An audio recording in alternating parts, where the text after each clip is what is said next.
Tonight we are going to Schlock, Pray, Love.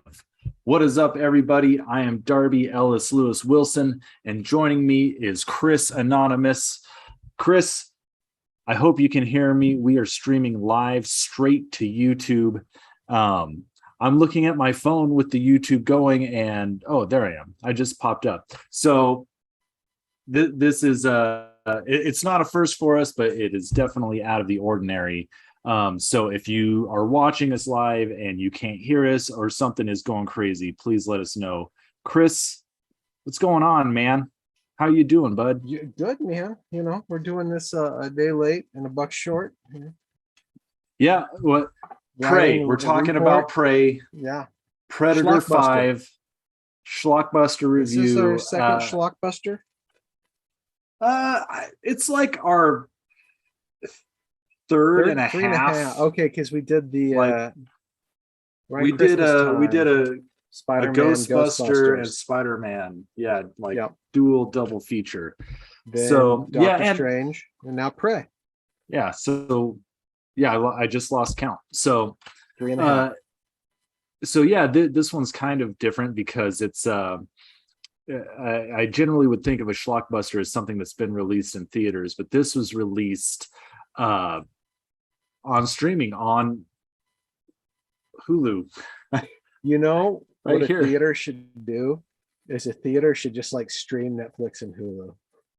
So if you want to go watch Prey in the theater, just go. I think you can do that. Like I think if you like rent the theater, I think you can stream things. Wow. Because it's like a private watch. Right. I don't know. I might be making that up. Don't listen to me. So yeah, what is there to say about this movie that hasn't already been said so far? We're gonna try and contribute. I think we might just be talking about the Predator verse more in general and just kind of things that we like and don't like and what's going on, what we thought of this movie. It was released August 5th, right? So what are we on? August 16th? So 11 days ago. So 11 days ago, there's been 1,000 reviews about this. It's actually like, I think it was like the #1 most watched release movie on Hulu. And it's still like the #1 most watched movie on Hulu, I think, of all time or something. I don't know. The numbers are right up there. And so I think that definitely qualifies it as a Schlockbuster. But I think as we get into it, is it a big deal or was it a slow week at the theater? Who's to say? Yeah, do you know anything that was released? No, the theater here in town. I mean, I'm in a small town, so it really doesn't. It's not comparable, but nothing came here. There was no big release that I know of. So, and maybe it was, they thought everyone's going to stay home and watch this because the numbers are good. So why release anything? I mean, it might have scared off the competition. Well, here in the metropolis of Northern Colorado, I looked it up and it looks like the only thing really of note in theaters right now is Bullet Train. And that came out Brad Pitt release a week before. A week prior. Yeah. So we saw it that opening night. So I'm going to say slow week at the theater. And it was able to get some momentum. I mean, it's a Predator movie, that's a franchise. Right. People like the Predator, so they went and watched it, and then it got some numbers behind it, and there's some more significant things behind it than just being a Predator movie, and that just gave it some momentum. And it feels very people are talking about it. Zeitgeisty. It feels of the moment. It feels like there's certain movies that just, no matter how good or bad they are, or how much you like them or dislike them, they just become part of the pop culture conversation. Yeah. Right, and this feels like it's catapulted into the pop culture conversation. Yeah. Which I think in and of itself is probably significant. Yeah. So before we really get into it, just so we don't spoil it, because it is, usually we watch things that are like, they're on streaming, but they've been out for a few years, decades sometimes. Someday we're going to get to something that's maybe nearly been 100 years. We're going to do it. Maybe some Nosferatu or something. Yeah. before we totally spoil it, Chris, just tell me what are your initial thoughts of the movie, like your initial impression, Uh, without getting too deep into the story or anything. Initial, okay, well, I love Predator movies, but no Predator movie since the original has really been great, but they've all had things that I really like. Mhm. This fits in that category. I think this is a really, really cool concept, and there's some really cool things in it. I don't think that they nailed the execution 100%, but most movies don't. So, Yeah, yeah, true. but uh concept alone, I really dig it. yeah, so and I'll bring that up a little bit later, but yeah, initial thoughts on it. I really like the concept. The naming conventions for the Predator movies are just getting totally crazy and out there. And I think that this is a good direction, and calling it Prey, right?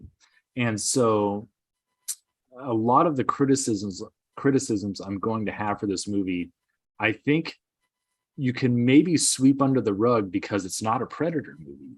It's a Prey movie. So some of the conventions Mm, that they follow, like maybe they have permission to break, okay, because because it's it's Prey.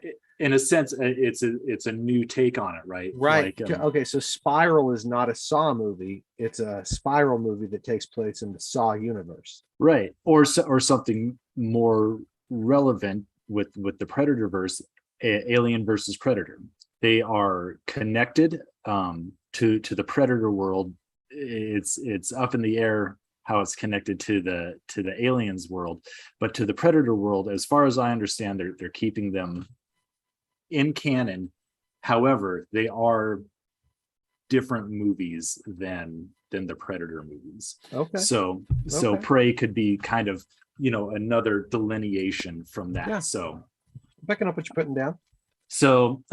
yeah, I think it's an interesting concept. I like the idea of going back in time.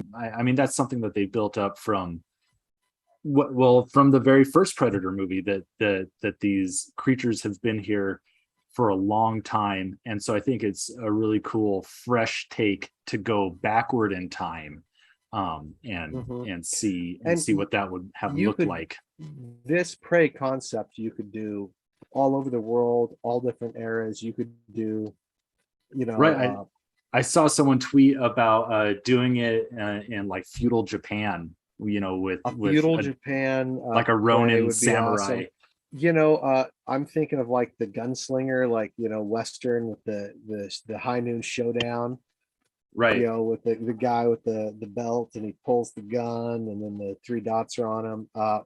Even like in Roman times, like a gladiator versus predator, like your mind goes to all Mm. these different places. Yeah, so I mean, it does, by opening this up, they're opening up a whole new avenue for the Predator series, and I think that's really cool.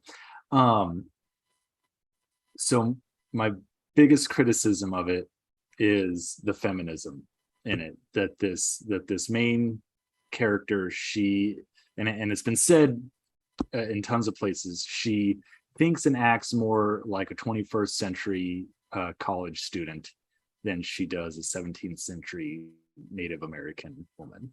Um, and and a lot of that just, it bugs me in general, but it bugs me to no end that, like, the crux of the movie, and I'm not spoiling it because it's in the trailer, the crux of the movie is based around, why do you want to hunt? And then she says, because you all think I can't. And that is like, that's the movie. And it just really soured a lot of things to me, and potentially made me overly critical of it. Because when I look back at it, we had talked earlier that there are some very beautiful visuals in it. And I went back and I listened to some of the soundtrack of the movie. And there's some really interesting, eerie uh, uh, compositions made up for this movie.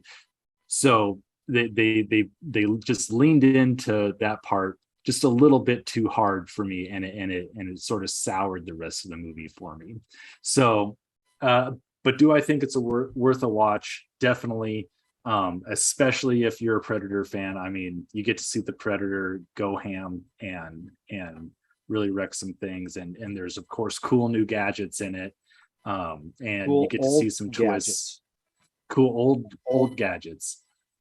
So there are some interesting concepts in this. I would have liked to see them play out a little different, but it's definitely worth a watch. I would watch it again. I would definitely watch the sequel, and it's nothing that's like turned me off of the Predator franchise for sure. And I think that's kind of interesting, because a lot of the reviews that I have watched on this already, it seems like either people really love it, or they really hate it, or they say, you know, it wasn't as terrible as I thought it would be. And I'm kind of in that camp. When I saw the trailer for it, I was like, man, I know that all acting is people putting on costumes and pretending. But when I saw the trailer, I was like, I've never been more aware of people putting on costumes and pretending in my entire life. So, yeah. Okay. And it wasn't that bad.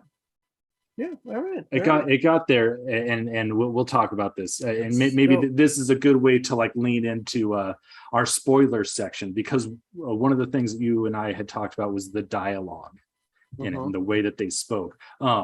For those of you that don't know, there is a Comanche version of this, so it follows a Comanche tribe, and they originally wanted to do this movie all in the Comanche language.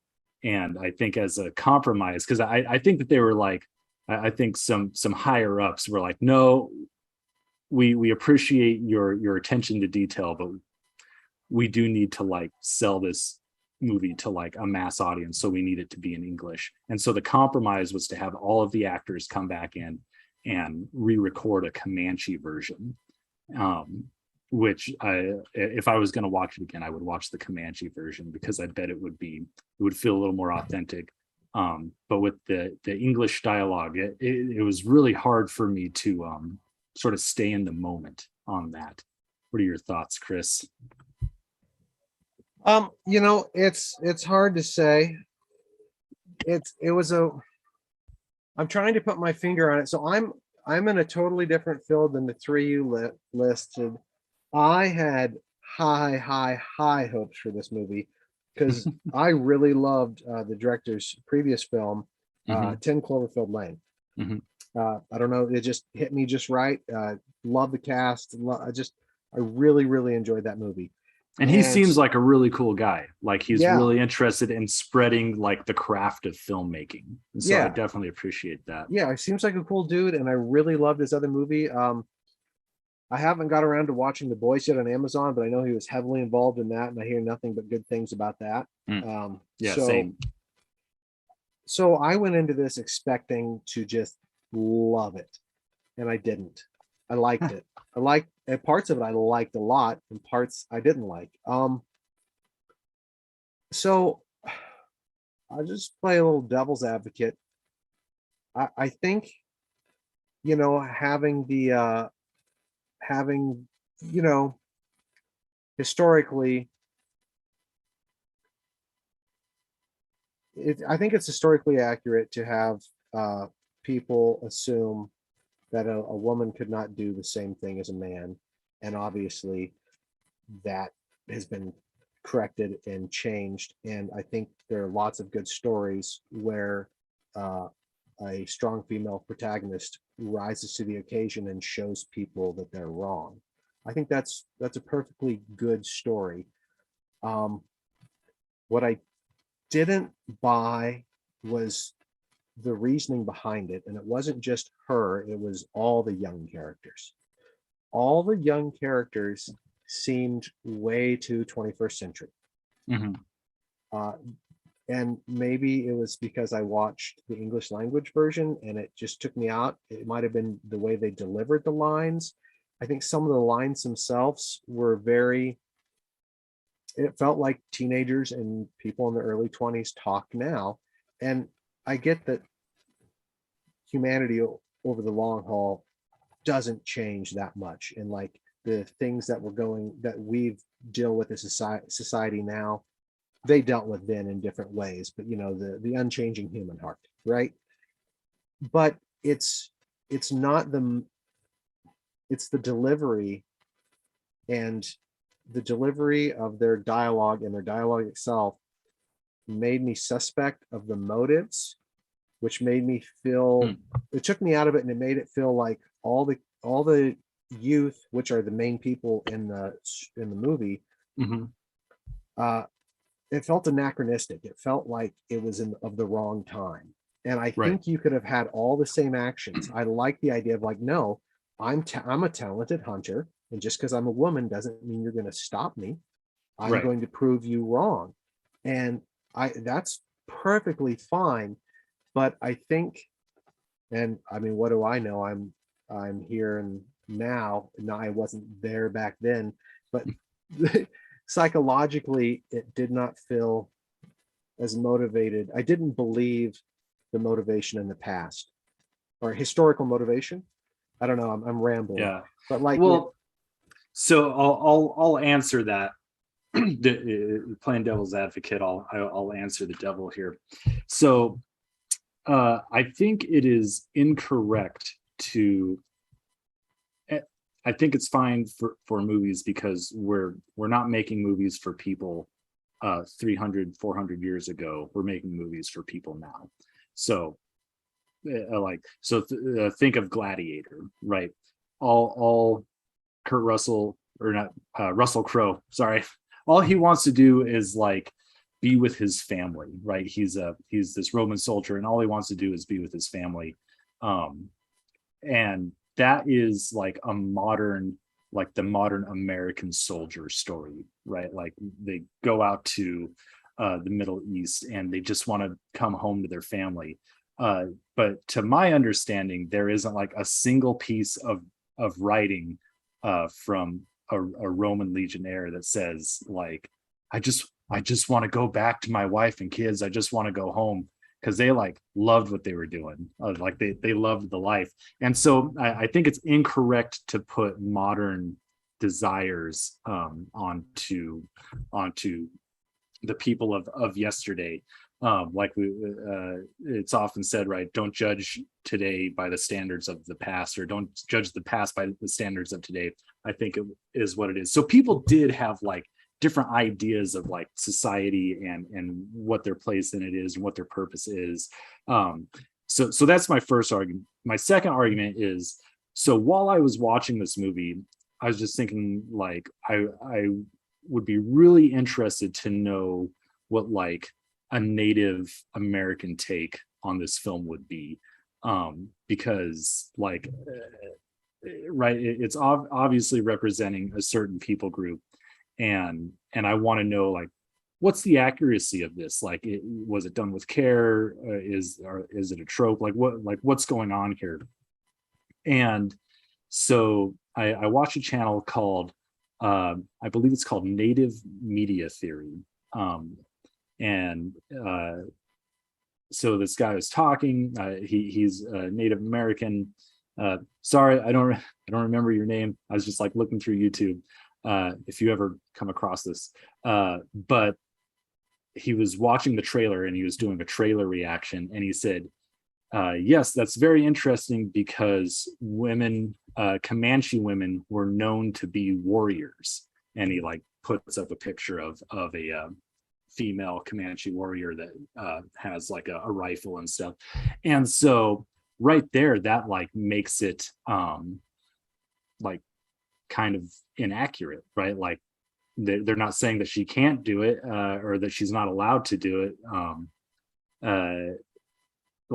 Because she was, but I guess it's not a warrior, it's being a hunter. And in the movie, kind of a problem is that I don't know if anyone's like really saying like you're not allowed to. Well, no, because they keep talking about, I can't think of the term, but it's the term for, I assume their first hunt, or the big hunt, or the official thing where they bring back to Yeah. kill. Right. And so they're saying, is this going to be your, and I can't think of the term. Right. And right. So Where you hunt and you're the prey. right. That's the So name. so so it feels like it's an inevitability that she's going down this path. And it feels like sometimes they're pushing back. But yeah. Should we talk about the predator side? The predator side. Mm-hmm. Yeah. Yeah, I'm just Tell trying to me. think. You love the predator, right? In this one? Yeah. The feral predator, I think, is what it's officially being called. Yeah, I like him because I think this might be the first time he's been to Earth. That is what people are saying, and within the predator verse, I don't think that is accurate. But Okay, so go maybe on. not. One, I will say that this predator hasn't been to Earth before. There may have been other I predators. think that's true. Yeah, but this guy feels like, I'm gonna try killing one of these, and I'm gonna try killing one of those, and I'm gonna try killing one of these. And he doesn't have the shoulder cannon, but he still has some of the other weapons, and there's some new old weapons, and like a shield, and he's wearing the which was skull very cool from the creature from the Predators. And yeah, so I like that he's a skilled warrior, but he's not quite as refined as like the modern Predator. Yeah. So I thought that was a fun take. Yeah, I've seen some things saying that like, oh, he is a young predator, and this might actually be his first hunt. Oh yeah, that could be. That's interesting. So yeah, I think even like the people that have made the movies say that this is the first time predators have come to Earth, and you can see it because his mask, right? It doesn't fully cover his face to act as a breathing apparatus. Right. So they don't understand like what exactly the atmosphere is like. Which is weird, because if you can travel through space from distant planets, be able to scan the atmosphere. The atmosphere. But again, it's a schlocky action movie, so I'm going to forgive a lot. Like I was reading a lot of people harping on her yo-yo axe. I loved it. I would be one of those people. No, see, I don't dislike. I want to finish my predator verse thing, but okay. I don't dislike the concept of the axe with a rope on it.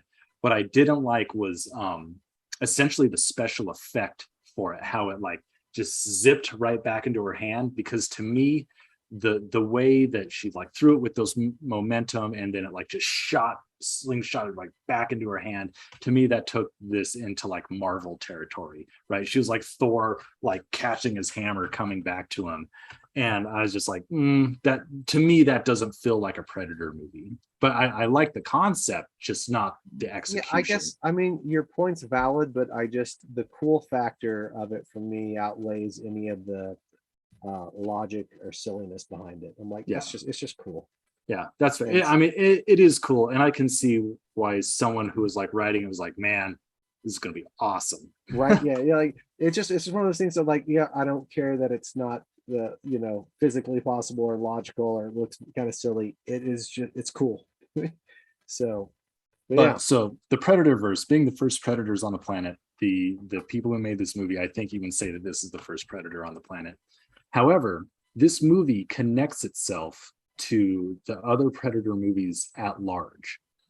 Yes. The other Predator movies at large are connected to Alien versus Predator. And in Alien versus Predator 1, they show like the whole premise is that the reason there are pyramid structures throughout Earth is because the predators like came and built these because they were like hunting xenomorphs on the planet a long time ago. So while in AVP1, it implies that like the xenomorphs got out of control and they bloop bloop bloop bloop and set off a nuclear bomb and destroyed a lot of stuff, and that may have been like why the Aztecs and Mayans disappeared or something. I think that's like implied in there, which would be like within the same time period as this movie. So like the 1700s. We just watched Apocalypto. I think that took place in 1700s. Wait, no, that would have been like the 1400s. Yeah, I don't know. It was a couple hundred years before, but But so in the grand scale of time, right. it's in like a couple hundred years. But so in order for them to be the like alien species that like taught humans how to create pyramid like structures, that means that like they've been around since the pyramids, which were like thousands and thousands and thousands of years ago. Gotcha. So you could say that predators might have been here before, but they might not have any connection or any chain of knowledge connecting to this predator. Potentially, yeah. It's kind of like saying that someone visited a new land, and now we've just discovered that someone 100 years before had also visited it. But if there was no connection between the two, then the second person has no idea that the first one's been there. Wow, this is getting boring. Well, I think that is a fresh take because I haven't heard anyone say it yet. Point out AVP1 and the Aztecs. So yeah, no, I like that. So there you go. You waited in like 30 minutes. There you go. There you go. It also connects to Predator 2 because the gun she has, the name on it is the one from the end of Predator 2, which is interesting. I don't know. Which means that the predators must come back and like desolate them and well, did you it's that post-credit sequence of the animation where you see all the ships come down. So we spoiled it. Yeah. So someone I thought that was a great ending. To be completely honest, like we're in the world of like Marvel made it popular to preview their next movie, right? And I think that was a cool way to do that without doing the Marvel formula. So yeah, I don't know how much time we have left. There's a couple small things. Just keep going, baby. Yeah. I want to end with all the stuff I really liked because overall I did like this movie. So something happened in this movie that takes it down a whole letter grade for me, and it's happened in other movies. It happened in episode 1. It happened in The Departed. So I think the symbology is really cool. Episode 1 of Star Wars. Okay. Yes. Yeah. Well, I'll get to those. I think symbology is really cool. I think thematic ideas are cool. I think visual representations of all that are cool. But it can also get heavy-handed and it can hit you as an audience member over the head with it. And when that happens, I just like, got it. Thank you. I guess you think that we're stupid. So and maybe they just thought it was cool and I just took it wrong. But so let's see. In Star Wars Episode 1, you have a fish eat another fish, and then a giant fish eats that fish. And then you have the line, there's always a bigger fish. And then it's like, oh, that is so horrible. At the end of The Departed, you have spoiling everything, people. You have this shot of a window and a rat runs across it. And I'm like, oh yeah, he was a rat. We get it. Just really, really over symbolism. And it's just like, we get it. So here we have an ant, and then a mouse eats the ant, and then a snake eats the mouse, and then the predator kills the snake. Yeah. And I'm like, oh, I just hated it. Plus the CG was not like the Predator CG. I thought was really good. The CG of the animals, not so much. And having that really close up kind of fakey vibe, and just like, oh, they're all prey and there's someone who's going to prey on them that's bigger, and we get it. Thank you. So I hate that in movies, and they did it in this movie, and it's like this whole thing, and I'm like, oh, yeah. How do you feel about that? Yeah, I think, well, so you say you like the Predator. The Predator was a dude in a suit. Like they went back to that, and it did look pretty good. I doubt the bear was a bear in a suit or a real bear, because that looked very fake. And so it's this weird blend of really good special effects, and then like really made for TV or made for streaming special effects. But I mean, though a lot of his weapons were not practical weapons. A lot of those were CG, and they looked pretty good. Yeah. Yeah. So I mean, I think I've sort of said everything good that I have to say about this movie. There are just a lot of things that I really shook my head at. For instance, I would like to bring this up because this shows a big gap in my knowledge. So please, if anyone has any insight to this, and you stumble across this on the internet, please comment and tell me what the deal is. So the makeup, the hunting makeup. So the brother, who I think was probably my favorite character, he has this like half, not just half face, like half body white makeup with a red line, and you see, I mean, even in the picture we have this makeup going over here, which that actually makes more sense. But they have very colorful makeup, and that didn't make a whole lot of sense to me. If it's authentic, all right, sure, whatever. Here's kind of what I took from it, is that like if it was war paint, it would make a lot of sense to me because, right, like war, you need intimidation. Hunting, when you're trying to be camouflaged and blend in, you don't want big bright colors. So that was something that was kind of taking me out of it. I don't know. Let me know if I'm wrong, if I'm way off mark here. Let's see. I wanted to bring up the orange flower. I thought was really interesting. I loved it. I loved the whole herbalism. So big problem with it is that in order to drop your body temperature low enough to like not be seen, like I think you'd like practically be dead, right? Like or have hypothermia. Anyway, I mean, I thought it was a cool movie. He covered himself in mud, and that was enough for him. Right. Fair and fair enough. And I think it was like a cool idea to like, okay, what's a new way that we can like get off, become invisible to the predator? It's like the yo-yo axe. The orange flower is just cool to me. That's a cool way. You just accept it for the sake of the movie. Correct. Yeah. And so, but here's the two problems I have with it.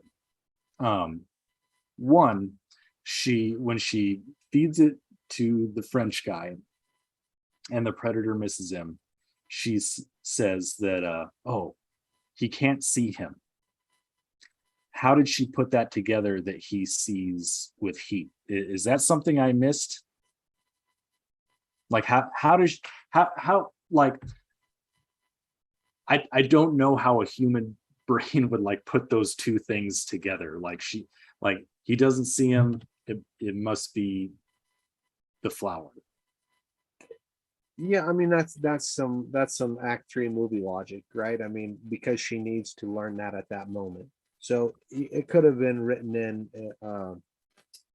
more in a more believable way. I don't think it could have been written in a more succinct way. I mean, you need that info right then and there. We know that like you know, we're taking this journey with a spiritual people, right? And they're talking about monsters and things like that, and you know, these certain things are sacred. I mean, could it have been like, oh, this plant, which is fictional, has been said to be protection from, you know, certain demons or bad spirits or whatever. And possibly. Then she puts it together like, oh, this thing like can't see it, like this monster can't well, see that would have been interesting. That makes more sense to me.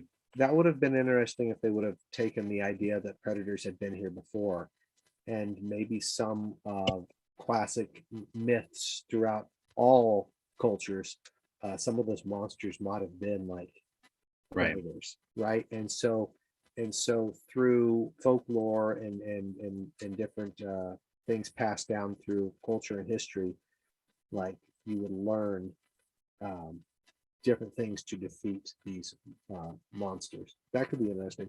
You know, something I liked was the buffalo twist. the buffalo twist. So I liked that. I didn't like how they led up to the predator killing the snake, but I liked him killing the snake. I liked him going for the rabbit. I liked him killing a bunch of different things because he'd never been here before, and he was just kind of getting one of everything. He looks at the rabbit and goes, "Is this world's most mightiest warrior?" No. No.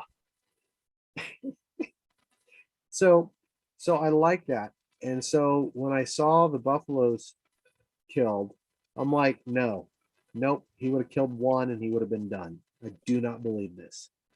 And so that pulled me out of the movie. I'm like, no, Predator would not kill a whole herd of buffalo. Is that where your brain went? That's first? where my brain went. I'm like, really? You yeah. weren't like, oh, white men. Nope. I was just like, nope. I don't with think the trap, with the cigar. Well, with the trap, yes. The cigar, I guess I just blocked that out of my mind. My mind went, I don't think the Predator would kill these. And then it turns out to be the Frenchmen, and I'm like, they got me. That worked perfectly. I was like, yeah, Predator wouldn't do this. And then when she says, "Oh, you're the ones who killed the buffalo," I'm like, aha, I was right. I was right. I knew the Predator didn't do that. Yeah. See, that was just like so obvious to me. Like, yeah, no. Well, and again, from the trailer, right? Over my head. You see the guys in it, the French trappers in it, which you don't know. You don't know that they're French trappers in the trailer, but you see the trailer then. I thought I had, or maybe I didn't finish it or something, but I never saw. Couldn't finish the trailer, or maybe I saw a different trailer. I don't remember. I don't remember French trappers in any trailer. So that was all a big midpoint surprise for me. And the dog gets trapped in the steel trap prior to that. So you know these dudes are around. I knew dudes were around from that trap, but I didn't know if that was setting the flavor of the world or if they would actually come in and play a bigger role like they did.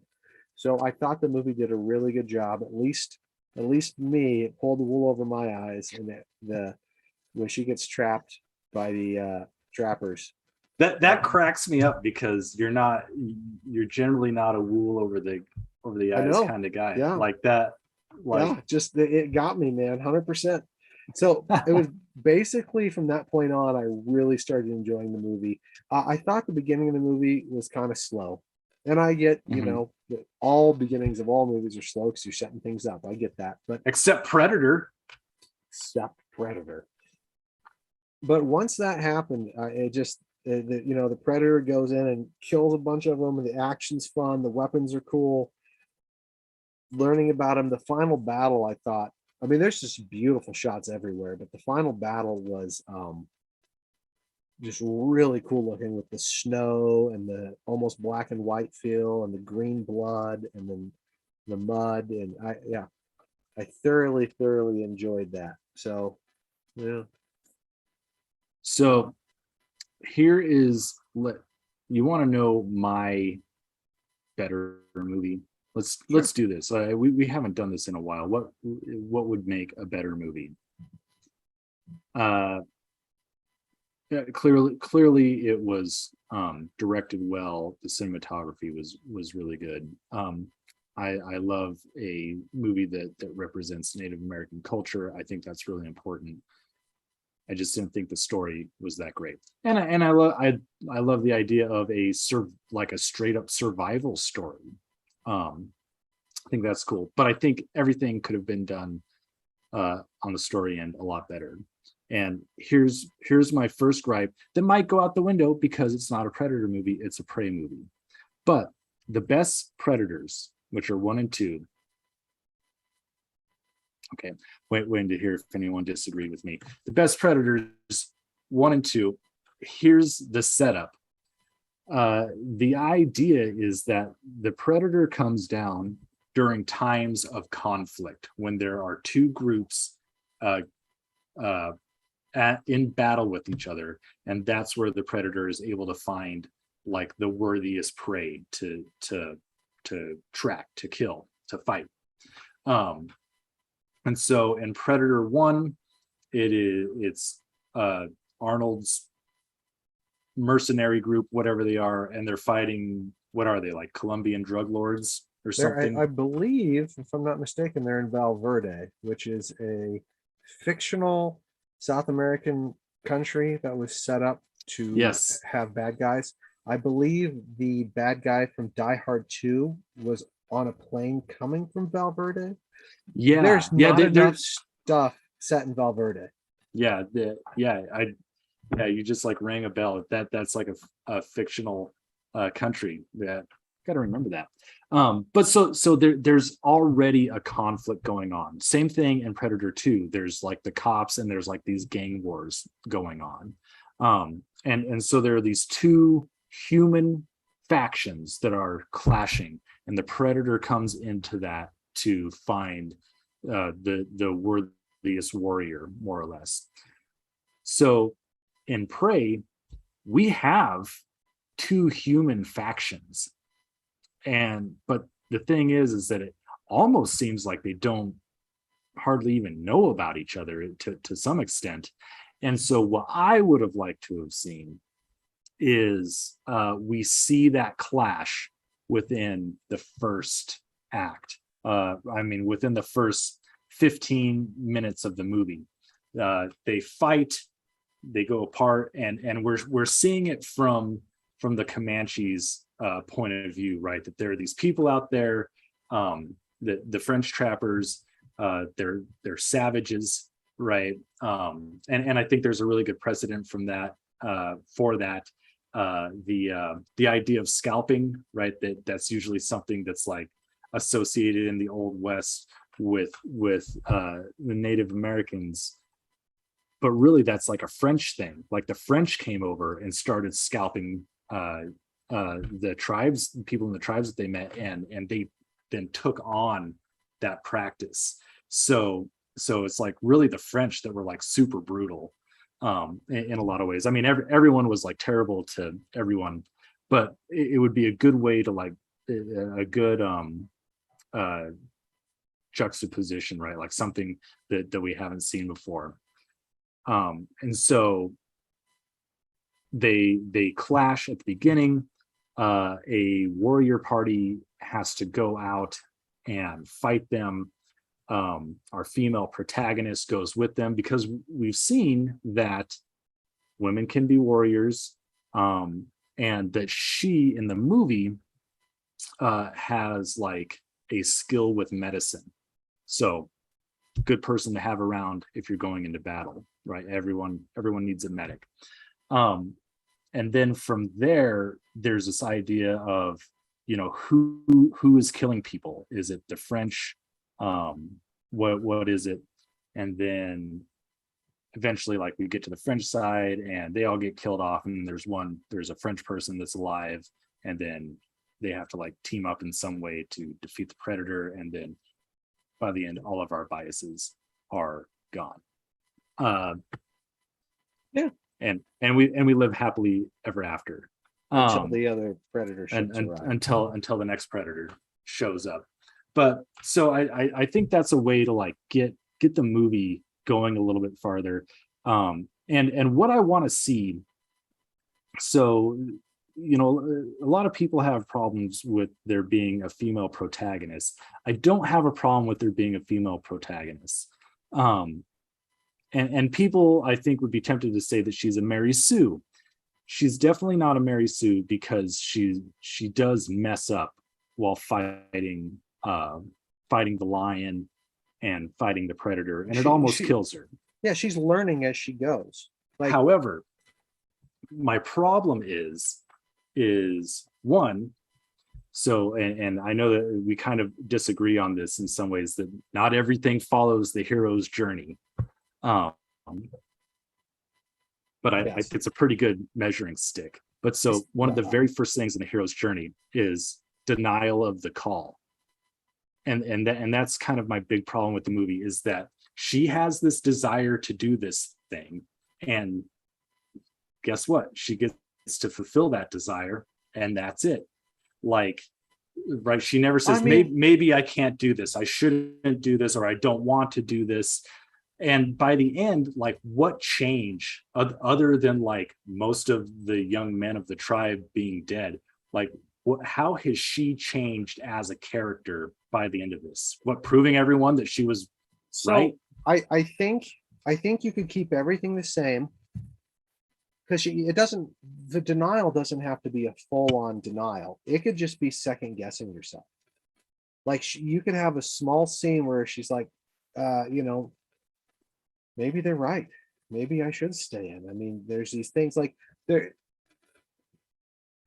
to have one character be 100% going in one direction is inherently not believable. I mean, they can be like 93% going in that direction, but there's always that questioning of yourself and of your motives and of your skill, and I think that's a very human thing, and I think that's kind of what the denial is. So it's not there, but there's also the idea that all the youth, all the young men that are hunting, they're forcing denial on her. So, I mean, she proves them wrong. And of course, they all die. So, joke's on So them. they can't be right. Yeah, you're all dead and I'm alive. So I guess I'm the winner. So, I mean, Well, so if we she look at does. the first, Yeah, sorry, go ahead. I think you say how she changes. I think that she's validated in in believing in herself and that she was right. She proved the naysayers wrong. Now, like we just said, they're all dead. But I think that's maybe not the coolest or most dynamic change. But I think validation is a It is a story. Yeah, that is a story to tell.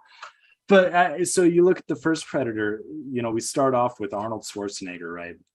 Dutch, and he is a very badass, very capable warrior, right? Like I don't know, a Marty Joe or whatever they call the male version of a Mary Sue.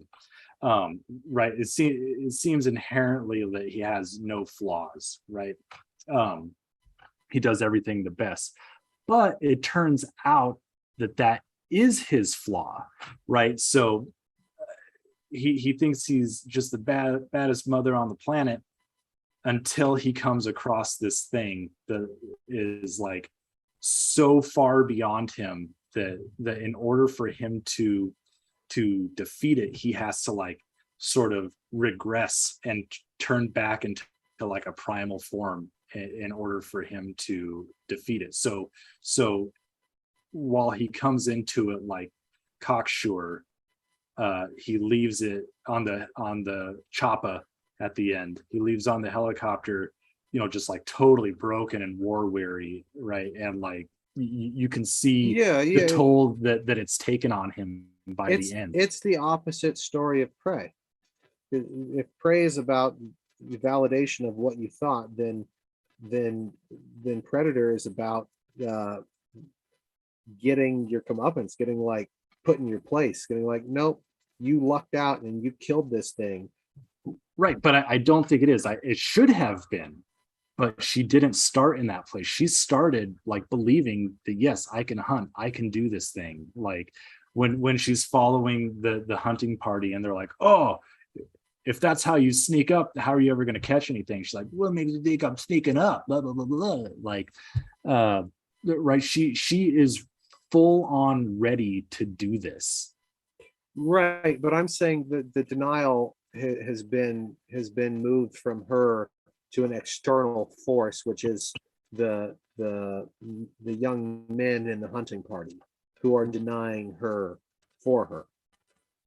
So I don't think it's the best way to tell that story, but I think it's I, there. I tell you what I love to see in characters is external conflict rather than internal conflict. I That mean, always makes the best characters. It's been proven time and again. it's a balance, and you and I disagree, man, on different things, but I thought her makeup really tied the story together. So Man. speaking of makeup, I got two things to say, two separate things to say, and then I'll give you the last word on it. Okay. So the makeup just sparked my memory. I think I don't know how long ago, it was a few years ago. There was a fan made Predator short film called Warrior Predator. And it was a Native American woman with makeup across her eyes as opposed to right here. And she fights two female predators. Coincidence?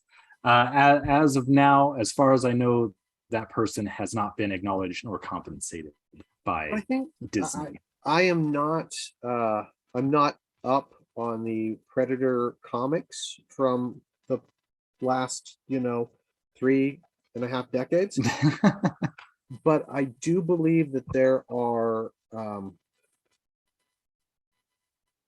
precedents in the comics for this type of story. Not specifically this, and again, I could just be totally way off base. I don't know specifically, but I do know. So when AVP came out, a lot of people didn't like the idea of the woman teaming up with the predators to kill the aliens. But prior to that, in my youth, I read a lot of AVP comics, and that was like pretty accurate to Alien versus Predator War, I think was the comic series. Anyway, it's this woman and she like is taken up by the predators and learns their ways and goes and kills xenomorphs. I don't know. Maybe this is the curse of knowing. Where once you know something, it's hard to imagine a world without knowing it. But it feels like the idea, not like specifically this idea, but the idea of the predator set in a period piece has been around in the pop culture in our collective conscious for a while. Mm-hmm. Like it feels like, oh cool, they're finally doing this. Yeah.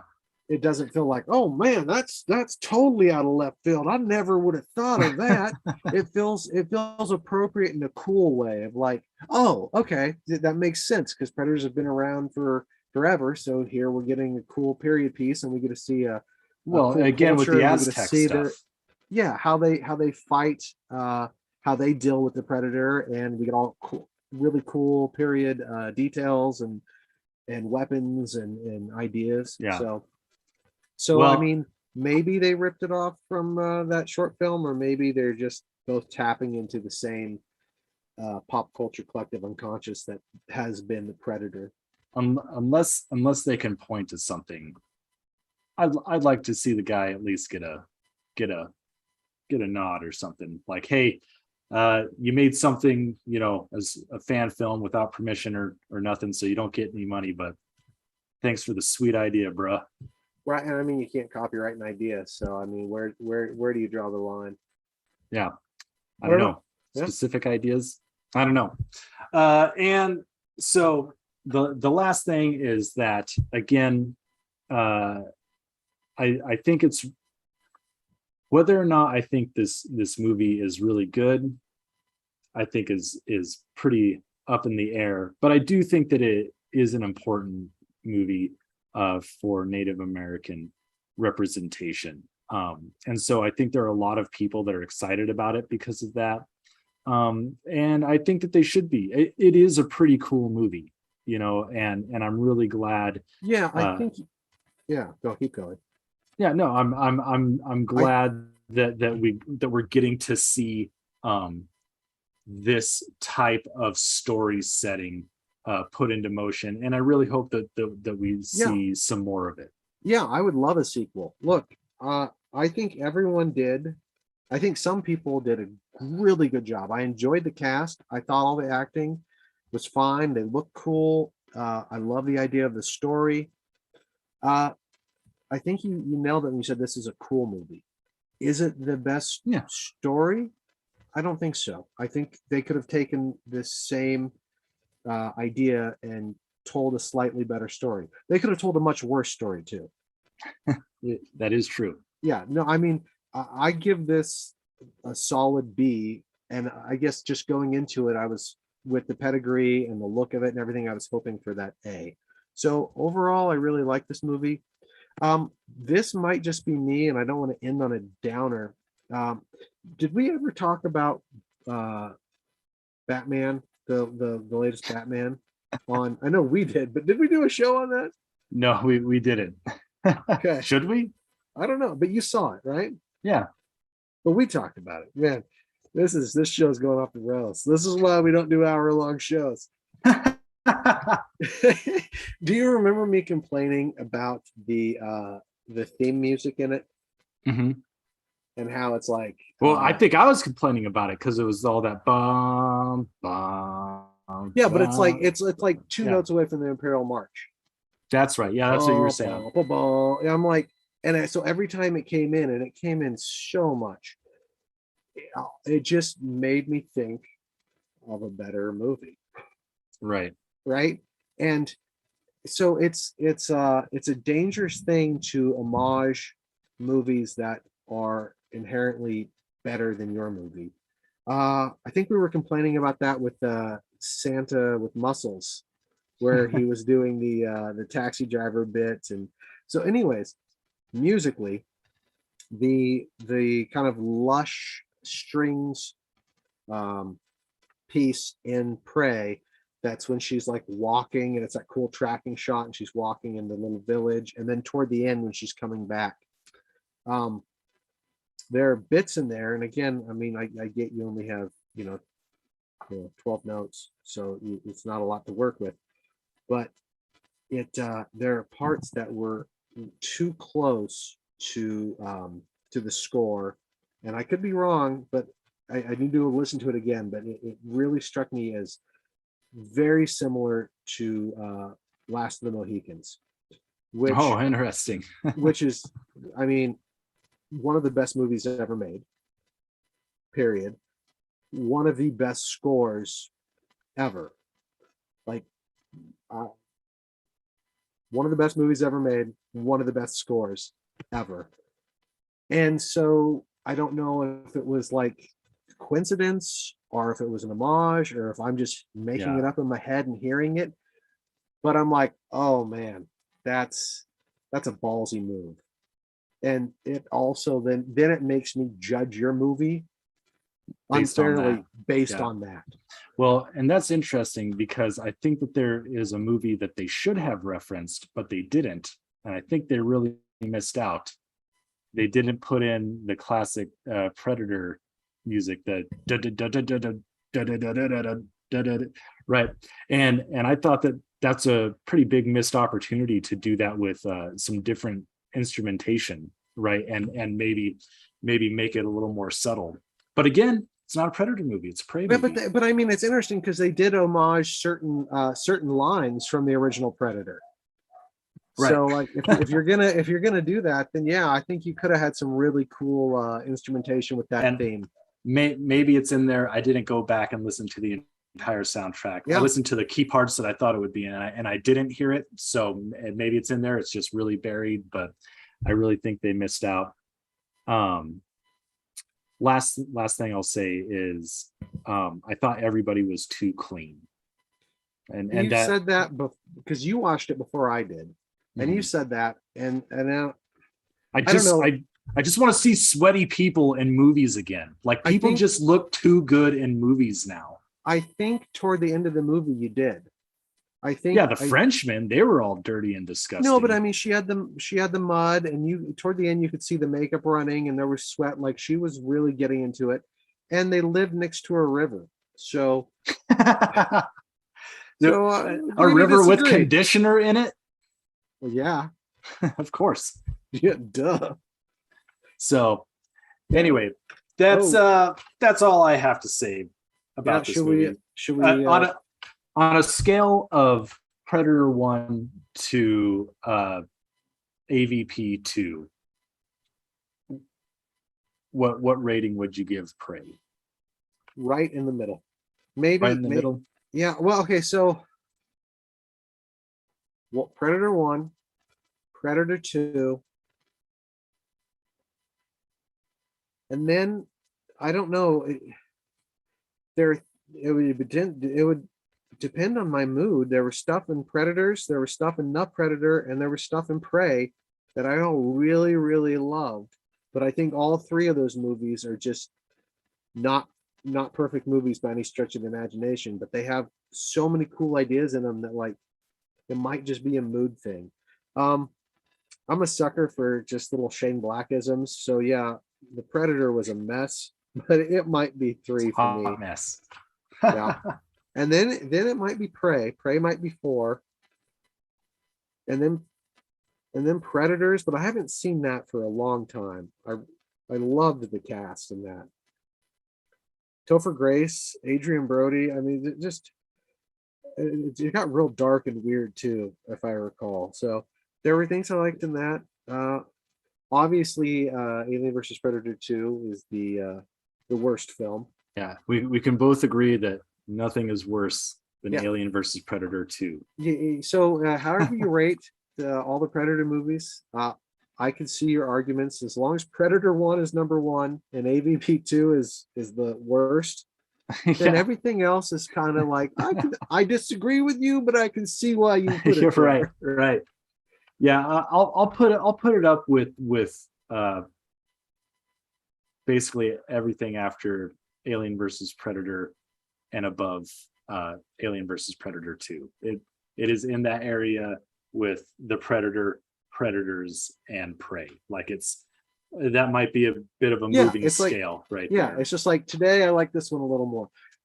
Today, yeah. So yeah. So this is a weird Schlockbuster special, long, weird. Are we talking about what we're watching next week? Heck yeah! What are we watching next week? We're gonna watch Matilda.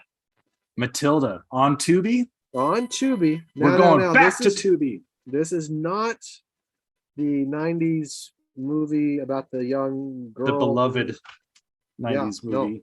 No, this is a 70s film, and Matilda is not a little girl. In fact, Matilda is a male. Male Tilda. A male who is also a pugilist, which is a boxer. Man. And Matilda is also a kangaroo. I am so sold. I cannot wait for the male pugilist kangaroo named Matilda. Right. On Tubi. Hopefully it's a good movie. And if it's not, yeah, it's all good. Yeah. Well, how we're doing it right now, we don't have any theme music. So what do? Do we sing us out? Sing us out, Chris. Okay. How's it go? Oh yeah, I am Schlock, compelled schlock, by Schlock. Schlock, schlock. Compelled by Schlock. Impelled by Schlock. Wait, no. All right. See you next week, everybody. I'm Darby Ellis Lewis Wilson. This is Chris Anonymous, and watch Matilda. Take it easy. Goodbye.